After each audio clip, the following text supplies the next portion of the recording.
Welcome to Tip Tuesdays, where real life meets real tips.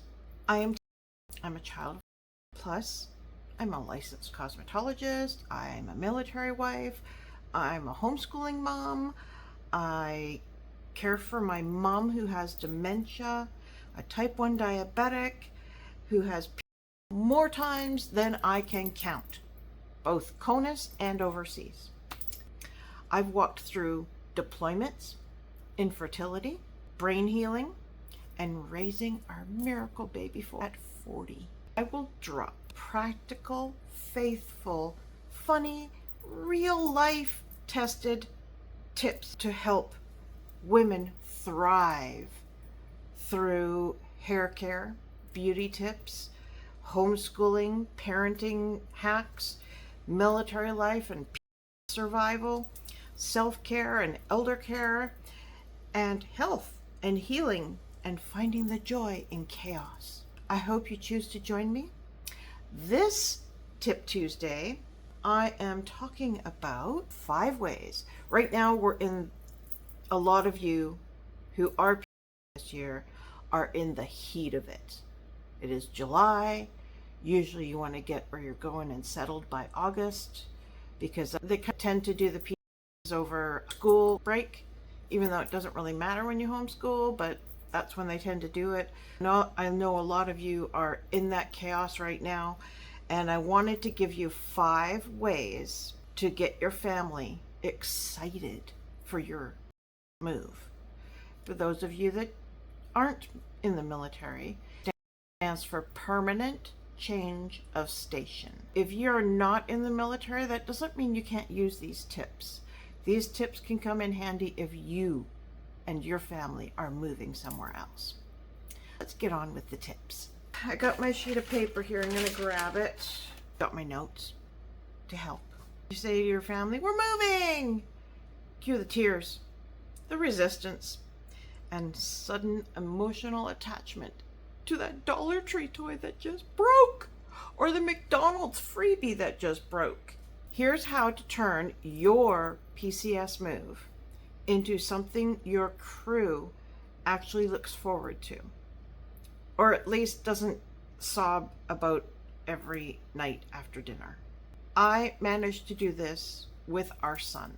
The first time he moved, he was 6 months old, and we moved to England.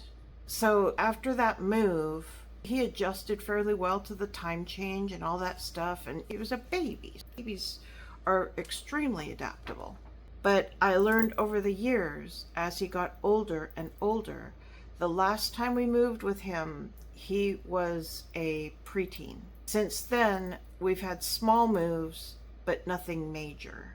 But for that first part of his life, we did a lot of moving, a lot of relocating, a lot of figuring life over again wherever we went. And I learned how to make it into an adventure. One of the things I've learned in life is that when you feel overwhelmed, stressed out, scared, anxious, all those feelings, they are the same feelings you get when you're excited. Isn't that weird? I turned everything when we were moving somewhere and my son James would get any of those type of feelings coming through. We would go online and find out what's in the place. We were moving when we were here and he was a little bit older. We were moving from DC to upstate New York. And we would go online and investigate what was there. One of the things that he really enjoyed was looking at houses online.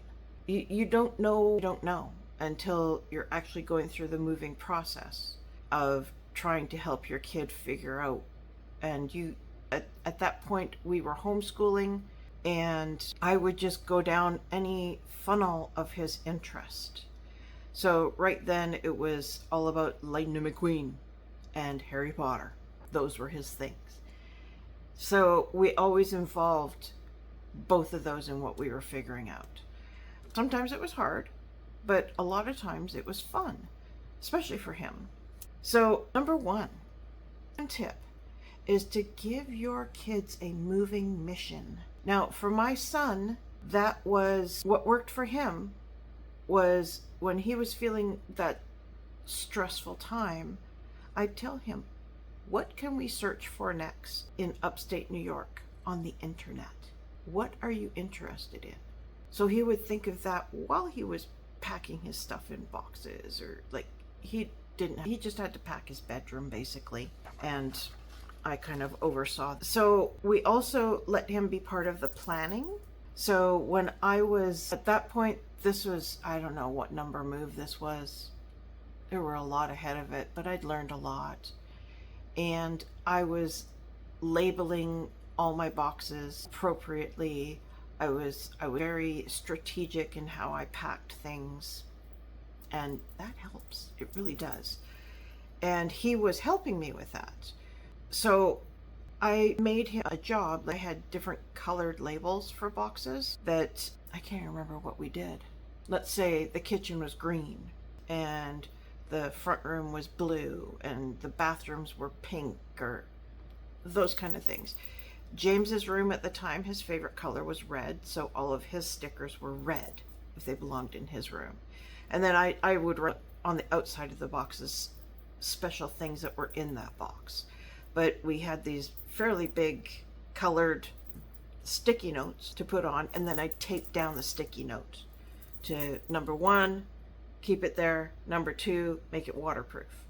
So that was my process. And that was great. I mean, I gave him a job in his room. He knew not to seal the boxes because I had to look through and see what was in there. But he would get everything in the boxes for me. And that helped. Helped me. Number two, turn it into a countdown adventure. So if you have, let's say you have 14 days until you're leaving, do a countdown every day. And as you get closer, do the countdown by hours. But I found sometimes that was a little too much for my son. He didn't like that one. And when he was even younger, we did it by sleeps. Okay?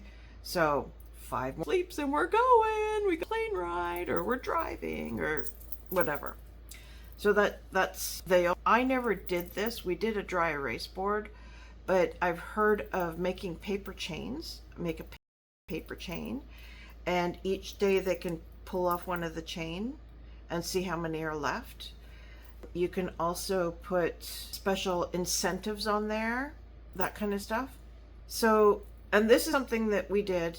I did this I'm a crazy board user, and I had a board that I would copy each time we moved to try and keep track of everything. And this move that we did from DC to upstate New York was the first move we did without military help. So it was all on us. And it was, in all honesty, I know I had to do all the packing, well, the majority of it, but I found it was better to not have a bunch of people come in and pack my stuff. We just had a bunch of people come in and take the boxes and put them on the trucks, because the company that had hired my husband to go to upstate New York, they paid for the actual movers to come and get the boxes and to move us. So that's just my humble opinion. I don't like people coming in and touching my stuff and all that kind of stuff, but it is what it is. So what I did in my Trello board was I had a new place bucket list. So as we were searching online and looking at things in upstate New York, it'd be like, oh, they have a really nice zoo in Syracuse. So we put that in there. Oh, we're going to be like a couple hours drive from New City, which means we're going to be a couple hours drive from Niagara Falls. So that was one of our goals, to get to Niagara Falls. Unfortunately, we weren't there long enough to do that, because we also had to dig out of debt at that point, because of we had to pay for whatever. That's neither here nor there. So our bucket list included things that we wanted to do right away. One of the things I look into is coffee shops. And in upstate New York, I'm Canadian, and they had Tim Hortons. So I was so freaking excited about Tim Hortons. I used to love Tim Hortons coffee, but now I'm mostly an iced coffee drinker. And my husband makes the best coffee, so I don't have to worry about it. But they also had these sour cream donuts at Tim Hortons. Whoa, probably shouldn't have started eating those again, but they're good. So number 1, give your kids a moving mission. Number 2, turn it into a countdown adventure. Number 3, create a new place bucket list. Now I find number 4, this is something that took me a long time to figure out. It's really hard. This is where I don't feel like I ever did totally correctly. Celebrate the goodbyes. It's much easier to do, in my opinion, when you're the one that's leaving, because you've got an adventure ahead of you. But all those people you're leaving behind, their hearts have an empty place. They don't have an adventure coming up. They're very sad. I'll talk about this eventually, but I had that hit me when we lived in England, and my who lived next door, her family moved back stateside, and I was utterly devastated by it. It was like the worst experience of my life. And did like the typical things that I was doing, like get ready for a move, you tend to disconnect from all your friends because you know it's going to hurt, and there's just things. And when your friends offer to help, swallow your pride and say, thank you, I could use some help. When we moved back stateside from England, because of what I went through with my girlfriend Julie, when I had a few girlfriends offer to help in certain ways. One of them was Gina, and I don't know, she had 5 million kids. Well, maybe 7, I think, 6 or 7 of them. But she had a lot of children, and I had one. And she basically said, bring James over, let him hang out with me for the day, and you can take care of stuff at home. And my initial response was, oh no, that's okay. You don't need another kid in your home. And her answer to me was, what's one more in my home? And I was like, oh. So I said, yes, please.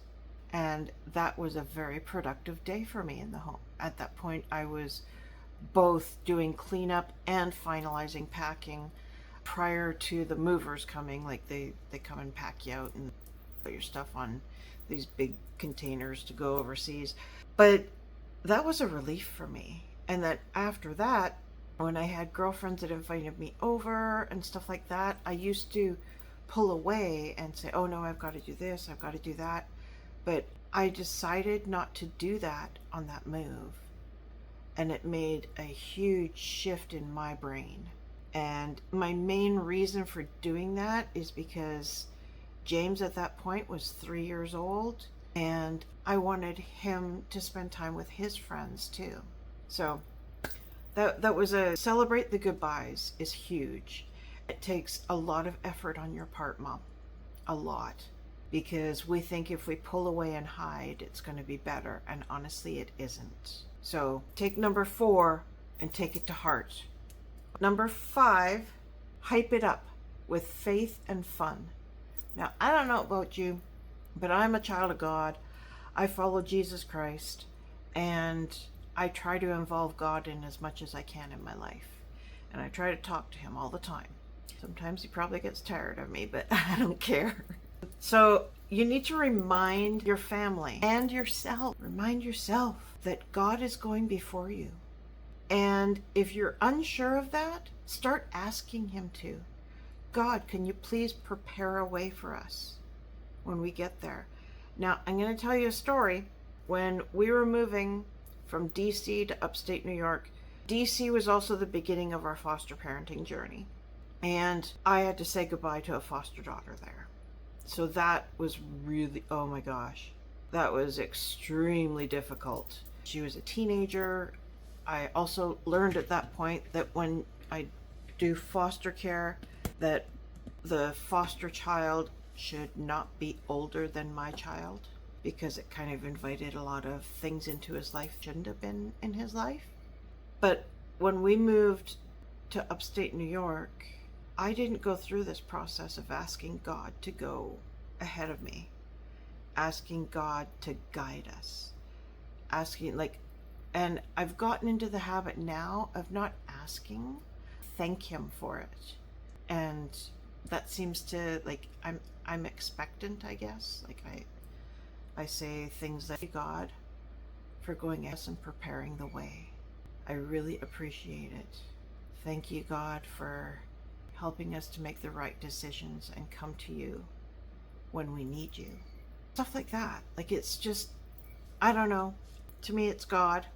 If it's a higher power, then talk to your higher power. Whoever it is, God, Jehovah, Yahweh. I don't know, people. There's something there, okay? There is. I call him God and Jesus and the Holy Spirit. So those are my jam. But so you can, if you God and want to pull Bible verses with your children, that's one good one. Make sure your children understand that God is with them and will help them through this move if they keep talking to Him. It's a dialogue. It's not you don't want to pray out of desperation. You want to dialogue with God. Talk to Him every day. Thank Him every day. And that will help. So I'm going to go through these one more time with you. Give your kids a moving mission is number 1. Number 2, turn it into a countdown adventure. Okay. Number 3, create a new place bucket list. Goodbyes. Huge. And number 5, which is another huge one, hype it up with faith and fun. So don't forget about the fun part, okay? Keep it fun for your kids, whatever fun is for them and for you. I mean, for me, I loved going to the zoos, so what we looked at a lot on the internet. So it doesn't have to be meltdown time for you or the kids. I know it's hard, Mom. I've been in it quite a few times, and I know it's hard. You will get through this, and you will get stronger through it. And hopefully my tips will help. If you would like, I have a printable PDF with all these tips on it and some more ideas in there of different things to do. If you would like a copy of that, please let me know. How can you? Well, I will include the link to where the document is, in the video description as soon as I have it all set up. And you can go right there and just go through get your free printable, print it out. It's there. It's handy dandy. If you cannot print it out, save it on your phone. Save it on your computer. Whatever you got to do. If you're in the middle of your move, just go in, save it to your phone so that you can reference it and be like, oh, okay, I got to help my kids do this. They're whining, crying, they're having a hissy fit at the Target or whatever. I remember James when we first moved. This is kind of funny, okay? Here's my funny for you. When we moved back from England, England is very much the way that I figured it out, because I come from Canada, so I compare the 3 countries, okay? So England doesn't have a lot of choices, all right? It comes to shopping and products and all that stuff. There's just not a lot of choices. America, the United States of America, there are way too many choices here, guys. It's so overwhelming, it's not even funny. And Canada is in the middle. There's more choices than England, less choices than America. At least when I lived up there. That was 20 some years ago now, so that's what I remember. So back to America. I mean, James was 6 months old to 3 years old in England, and just did what we did. To him, McDonald's was the M store. He actually thought would sell us M's in there. It was so funny, so cute. I'm like, oh man. Whereas all the kids his age down here, they know that's McDonald's. He didn't know that. It was the M store. That about him. And we moved back here, and the first time, like, I was so excited to go to Walmart, okay? I was like, oh my gosh, I get to go to, because I never came back stateside when we were over there, and we were there for 3 years. So I go into, I like to call it Wally World, and I was in there for not even a minute, and I turned around and I walked out. My husband's like tailing behind me, and he's carrying James, and I'm just like, can't. Whoa. But phew, way too much. So the next time I went, I worked myself up to it, and I took James this time, and Paul was working. He was back to work on base. He might have been deployed that time. I can't really remember. They all kind of mushed together after a while. But James had a literal middle of the toy aisle because he wanted everything. And I told him no.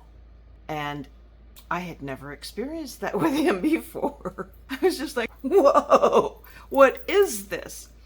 So I got him back in the stroller that I had, took him out to the vehicle. I didn't buy him anything. I let him melt down the rest of the way in the vehicle. And it was then that I was like, wow, it's too much for him right now. So be aware of stuff like that. When you go overseas and your kids are a little bit older, they will probably have meltdowns for the opposite reason. It won't be too many choices, it will be not enough, depending on where you're going. And depending on where you're shopping too. If you're shopping on base, then it's, still there's more choices. It's more like the BX would, in overseas, would be more akin to shopping in Canada. So that's what I got to say about that.